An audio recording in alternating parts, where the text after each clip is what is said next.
दोस्तों, बिहार की राजनीति में मुख्यमंत्री नीतीश कुमार का जो हालिया बयान है वो कई मायनों में अहम है। दरअसल बापू सभागार में एक सरकारी कार्यक्रम के दौरान उन्होंने न केवल बिहार के विकास को लेकर केंद्र सरकार की भूमिका को सराहा, बल्कि प्रधानमंत्री नरेंद्र मोदी का विशेष आभार भी जताया। ये बयान एक ऐसे समय में आया है जब राज्य और देश की राजनीति में नए नए समीकरण बनते और बिगड़ते दिखाई दे रहे हैं।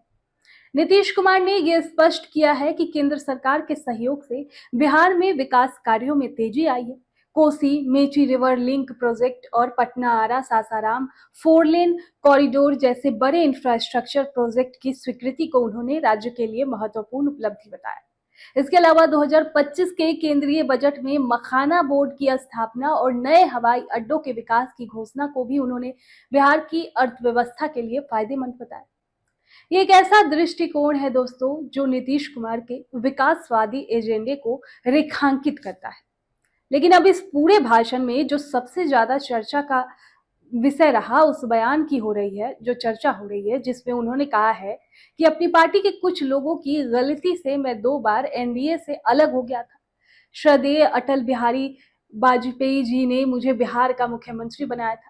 हम शुरू से भाजपा के साथ मिलकर राज्य का विकास कर रहे हैं और आगे भी मिलकर करेंगे।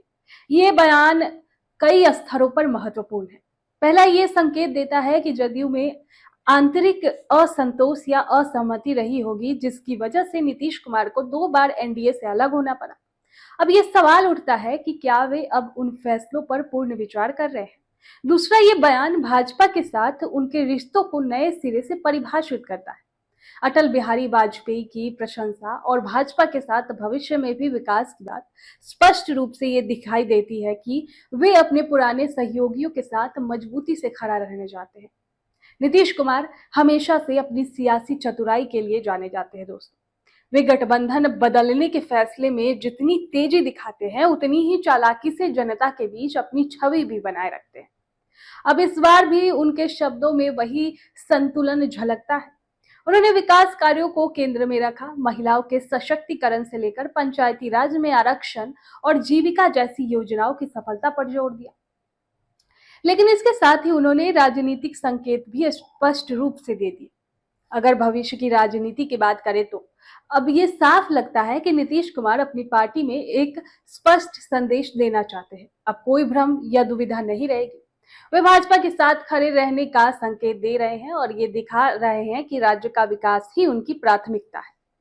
अब उनके इस बयान से सवाल ये भी उठता है कि क्या ये गठबंधन राजनीति का एक नया दौर होगा? क्या ये बिहार की राजनीति में स्थिरता लाने वाली कदम साबित होगा? लेकिन ये कहना जल्दबाजी होगी। लेकिन इतना तो तय है कि नीतीश कुमार एक बार फिर बिहार की सियासत में केंद्र में है। उनकी राजनीतिक यात्रा में ये बयान एक नया मोड़ साबित हो सकता है, जिसकी गूंज आने वाले समय में देखने को मिलेगी। उससे पहले आपकी क्या राय है इस पर कमेंट बॉक्स में हमें जरूर बताएं।